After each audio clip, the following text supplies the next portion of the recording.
अस्सलाम वालेकुम स्टूडेंट्स।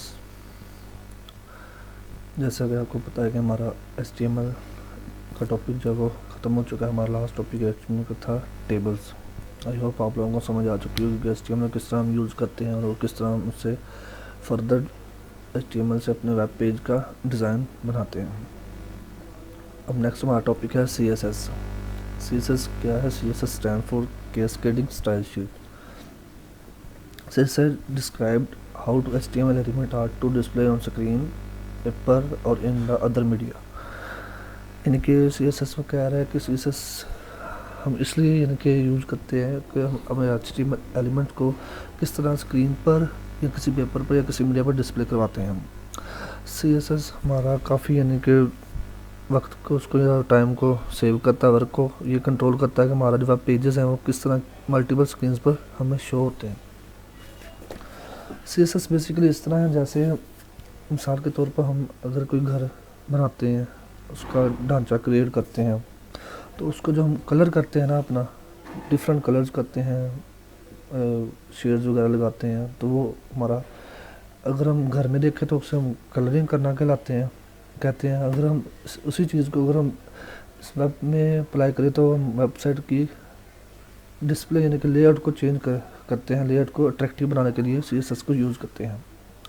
जैसे कि ये देखें, हमारे पास ये एक HTML का ढांचा था, उसको हम CSS अप्लाई की तो उस पर हमने देखा है कि ये कलर कर दिया है, ये होवर आ रहा है, ये स्टाइल शीट है इसके और कलर है, ये नीचे कलर है। ये क्या है? हमारा CSS के थ्रू हमने ये सारा कुछ किया है। CSS को हम कह रहे हैं कि अपने डिज़ाइन के लिए लेआउट्स को डिफरेंट टाइप्स की यानी कि लेआउट पर डिफरेंट तरह की वेरिएशन या साइजेस को चेंज करने के लिए हम CSS को यूज़ करते हैं। ये था हमारा CSS का इंट्रोडक्शन। अब आगे इसका सिंटैक्स चेक करते हैं। CSS का सिंटैक्स ये आप लोगों के सामने है। इसमें हमारे पास 3 चीज़ें होती हैं CSS में। सबसे पहले क्या है, इसके हमारे पास एक होता है सिलेक्टर, दूसरा इसके बाद हमारे पास होती है प्रॉपर्टी, और तीसरा इसके पास हमारे पास क्या होती है? वैल्यू। इन 3 चीज़ों से हम CSS को अप्लाई करते हैं। सबसे पहले सिलेक्टर क्या होता है कि बेसिकली HTML का जो टैग होता है उसको हम इसमें क्या लेंगे? एज आ सिलेक्टर लेंगे। जैसे H1 HTML का क्या है? टैग है, लेकिन CSS में हम इसको क्या करेंगे? एज आ सिलेक्टर लेंगे। नेक्स्ट आगे है प्रॉपर्टी। प्रॉपर्टी सेम वैसे ही जैसे हमारे पास एट्रीब्यूट होता था, इसमें वैसे ही ये प्रॉपर्टी। कलर एक क्या है? हमारे पास प्रॉपर्टी है। और आगे कलर की वैल्यू, जैसे कि कलर हमारे पास आगे आ रहा है ब्लू एक क्या है? इसकी प्रॉपर्टी की वैल्यू है। इन 3 चीज़ों से हम अपने CSS को अपने जो आप पेजेस पर यूज़ करेंगे, किस तरह HTML को यूज़ किया जाता है। आपको एग्जांपल के तौर पे ये देखें, मैं दिखाता हूँ। ये देखें, ये हमारे पास 2 टैग्स हैं H1 और P। इसमें मैंने डाटा लिखा हुआ है। अभी इसमें मैंने कोई भी HTML को अप्लाई नहीं, CSS को अप्लाई नहीं किया। तो चेक करते हैं इसकी। ये रहा सिंपल हमारे पास ये HTML। अब हम अगर इस पर CSS अप्लाई करते हैं तो हमारे रिज़ल्ट क्या आता है चेक करते हैं। अब ये देखें, CSS जो है हम उसको किस में लिखते हैं? एक स्टाइल टैग होता है हमारे पास, उसके अंदर अपने हम CSS को लिखते हैं। CSS लिखने के हमारे पास 3 तरीके हैं। एक है हमारी इनलाइन CSS, दूसरी हमारी इंटरनल CSS और थर्ड है हमारी एक्सटर्नल CSS। तो सबसे पहले हम देखते हैं ये CSS का हम यूज़ कैसे करते हैं, पहले वो चेक करते हैं। उसके बाद हम ये तीनों को 1 बाय 1 चेक करेंगे कि ये किस तरह यूज़ होती है। अब मैंने स्टाइल टैग लिखा, उसके अंदर मैंने आपको बताया था कि जो हमारे HTML के टैग्स होंगे ना, वो क्या होंगे? इसमें सेलेक्टर्स होंगे। तो ये बॉडी, ये भी एक HTML का टैग है। ये देखें, इधर से लेके इधर तक। तो बॉडी को मैंने एज आ सेलेक्टर लिया। उसके बाद आगे है ब्रैकेट्स, उसके बाद फिर आगे है प्रॉपर्टी क्या है? बैकग्राउंड कलर क्या है? हमारी प्रॉपर्टी है। जिस तरह मैंने बताया आप लोगों को, ये देखें, प्रॉपर्टी कलर, बैकग्राउंड कलर भी एक प्रॉपर्टी है। आगे उसकी वैल्यू क्या है इसकी? Light blue. हम कोई भी इसकी वैल्यू रख सकते हैं, पे डिपेंड है। बॉडी एक हमारे पास सेलेक्टर आ गया, साथ उसके बाद प्रॉपर्टी और फिर उसकी वैल्यू। तो चेक करते हैं क्या उसका। जैसे ही मैंने देखा है तो ये बॉडी जो थी हमारी, उसका इसने बैकग्राउंड चेंज कर दिया है। पहले हमारे पास बैकग्राउंड क्या था, वाइट था, और अब हमारे पास क्या हो गया, लाइट ब्लू हो गया। इसी तरह H1 ये क्या है, टैग है, लेकिन CSS में क्या है, ये एक हमारे पास CSS में ये एक सिलेक्टर है H1, ठीक है। H1 का वो कह रहा है जो कलर है वो वाइट कर दे। हमारा जो टेक्स्ट है, ये कलर प्रॉपर्टी क्या है हमारी टेक्स्ट के लिए, वो कह रहा है कि H1 के अंदर जो भी टेक्स्ट है उसको हमारा क्या कर दे, वाइट कर दे, और टेक्स्ट लाइन क्या कर दे, हमारी सेंटर कर दे। ये दो प्रॉपर्टीज़ और उसके आगे वैल्यूज़। इसका रिजल्ट चेक करते हैं हम। देखें उसने क्या कहा था वैल्यूज़ में, कलर्स का वाइट कर दिया जाए हमारे टेक्स्ट का, और टेक्स्ट लाइन क्या हो जाए, सेंटर। यानी कि जो हमारी पहले टेक्स्ट था हमारा लेफ़्ट साइड पे, और उसने टेक्स्ट को क्या कर दिया, सेंटर कर दिया है, और हमारा जो टेक्स्ट है उसका कलर क्या कर दिया है, वाइट। यानी कि उसकी प्रॉपर्टीज वैल्यूज़ उसकी चेंज कर दी है। नेक्स्ट है हमारे पास एक और सेक्टर पी सेक्टर। ये देखिए पी सेक्टर, वो कह रहा है कि इसकी जो फ़ॉन्ट फैमिली है वो क्या कर दी जाए, वर्दाना कर दी जाए, और उसका जो फ़ॉन्ट साइज़ है वो 20 पिक्सल कर दिया जाए। पहले मैं चेक करता हूँ आपको 0 पिक्सल पे क्या है। 0 पिक्सल पे चेक करते हैं कि हमारे पास इसकी वैल्यू क्या आती है। ये देखिए 0 पिक्सल पे वो हमें नज़र ही नहीं आ रहा फ़ॉन्ट साइज़ जो है। चलिए 10 करके 5 करके देखते हैं। 5 की ये देखें उसका साइज़ हमें टेक्स्ट का साइज़ जो नज़र नहीं आ रहा है। इस पर हम अपने हिसाब से इसका टेक्स्ट साइज़ है वो चेंज कर सकते हैं। मैं 30 कर देता हूँ, 30 पिक्सल किया तो हमें ये टेक्स्ट का साइज़ नज़र आ गया। यानी कि ये है हमारी CSS। इसके थ्रू हम क्या करते हैं, अपना जो हमारा HTML या वेबसाइट का जो लेआउट है उसको सेट करते हैं। उसमें जो हमारे एट्रीब्यूट्स या कोई भी हमारा ये HTML के टैग्स होते हैं उनको हम अपने हिसाब से उस पेज पे डिस्प्ले कराते हैं कि वो पेज पर किस तरह हमें नज़र आए। अब हमारे पास जो HTML होती है वो 3 टाइप की HTML होती है, inline HTML, internal HTML, sorry inline CSS, internal CSS और एक्सटर्नल CSS। तो सबसे पहले मैं आपको बताता हूँ, ये जो हमने यूज़ किया ये वाली स्टाइल, यानी कि हेड टैग के अंदर जो हमने यूज़ किया ये थी हमारी इंटरनल CSS। यानी कि हमारे जो HTML का पेज है ना उसके अंदर ही हमने CSS को यूज़ किया है, स्टाइल टैग लगाया, उसके अंदर वो जो हमारे सेलेक्टर्स को हमने यूज़ किया और उनकी वैल्यूज़ को आगे प्रॉपर्टीज़ में चेंज कर दिया, प्रॉपर्टीज़ की वैल्यू लगा दी।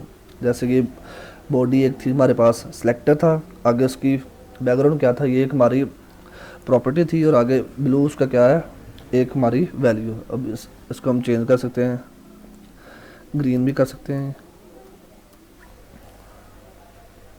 ये देखिए जिस तरह चाहे हम उस तरह अपनी इन वैल्यूज़ लगाएंगे तो वो वैल्यूज़ हमारी चेंज होती रहेंगी। ये थी हमारी कौन सी CSS, इंटरनल CSS। अब एक और CSS है जो जिसे हम कहते हैं इनलाइन CSS। इनलाइन CSS हम किस तरह लिखते हैं, इनलाइन CSS मतलब जो टैग होता है उसी में हम क्या करेंगे, स्टाइल टैग लगाएंगे। स्टाइल टैग लगाया, उसके अंदर हमने सबसे पहले क्या लिखना है, जिस टैग में हमने इनके CSS यूज़ करना चाह रहे हैं तो उस टैग में हमने वो स्टाइल लगाया, स्टाइल टैग लगाया। स्टाइल टैग लगाते ही हमने क्या करना है, अपना सबसे पहले तो हमने प्रॉपर्टी लिखनी है। अब मैं चाहता हूँ कि ये जो मेरा कलर है वो क्या हो जाए, कलर रेड हो जाए। पहले क्या था हमारे पास, वाइट था, देखिए वाइट है। अब जैसे ही मैंने वो उसका किया है, वैल्यू चेंज की है, तो कलर उसका चेंज हो गया। क्योंकि मैं अब internal CSS, sorry inline CSS use कर रहा हूँ, तो वो जो मैंने इंटरनल CSS की प्रॉपर्टीज़ उसको मैंने कमेंट कर दिया, और इसलिए वो बाकी मुझे जो HTML को CSS मैंने अप्लाई की थी वो मुझे शो नहीं हुआ। अब सिर्फ वही शो हो रही है जो मैंने इनलाइन CSS में अप्लाई की है। किस पे अप्लाई की है, जस्ट वन टैग में मैंने अप्लाई किया। तो वो फिर इनलाइन का मतलब होता है एक ही लाइन में CSS अप्लाई करना, कि जिस टैग को हम चाहते हैं सिर्फ उसी टैग को हम CSS अप्लाई कर सकते हैं जी। अब अगर हम चाहें तो इसमें भी दोबारा टैग लगाएंगे, स्टाइल टैग लगाया। अब हम पैराग्राफ का फ़ॉन्ट साइज़ अगर चेंज करना चाह रहे हैं, फ़ॉन्ट साइज़ ये देखें, फ़ॉन्ट साइज 30 पिक्सल और 100 पिक्सल कर देते हैं, तो उसका फ़ॉन्ट साइज जो है वो चेंज हो जाएगा। ये देखें कुछ एक्स्ट्रा ही हो गया, हम 40 पिक्सल कर देते हैं। ये देखो 40 पिक्सल। ये थी हमारी दो CSS, एक तो ये होगी हमारी इनलाइन CSS और ये हमारी CSS होगी इंटरनल CSS और इनलाइन CSS। अब एक और हमारे पास CSS होती है, उसको हम कहते हैं एक्सटर्नल CSS। उसके लिए क्या करते हैं, हम अपना एक सेपरेट पेज बनाते हैं, यानी कि न्यू फाइल बना के उसको सेव करते हैं एक्सटर्नल भी हम लिख सकते हैं अपना हिसाब से। मैं तो आपको समझाने के लिए लिख रहा हूँ एक्सटर्नल .css, यानी कि डॉट से पहले जो भी आप नाम रखना चाहिए आप पे डिपेंड है, ये इस पर कोई भी रिस्ट्रिक्शन नहीं है कि आपने एक्सटर्नल ही लिखना है। लेकिन डॉट के बाद जो आपने एक्सटेंशन लिखनी है वो क्या लिखनी है, .css। अब देखिए मैंने जैसे ही वो एक्सटेंशन चेंज किया तो HTML के टैग की HTML फाइल की एक्सटेंशन और CSS फाइल की एक्सटेंशन कि आपको जो आइकन है वो डिफरेंट नज़र आ रहे होंगे। अब इसको हम अपने सिस्टम अपनी जो फाइल है उसमें किस तरह अटैच करेंगे वो भी आपको दिखाते हैं। इसके लिए क्या करेंगे, लिंक लगाएं हम LINK के लिंक, और उस पर हम उसका एड्रेस दे देंगे href। अगर तो हमारी उसी फाइल में उसी फोल्डर में वो फाइल पड़ी हुई है तो वो हमें शो कर देगा कि ये फाइल हमारे पास पड़ी है या नहीं। ये देखिए एक्सटर्नल .css की फाइल पड़ी हुई।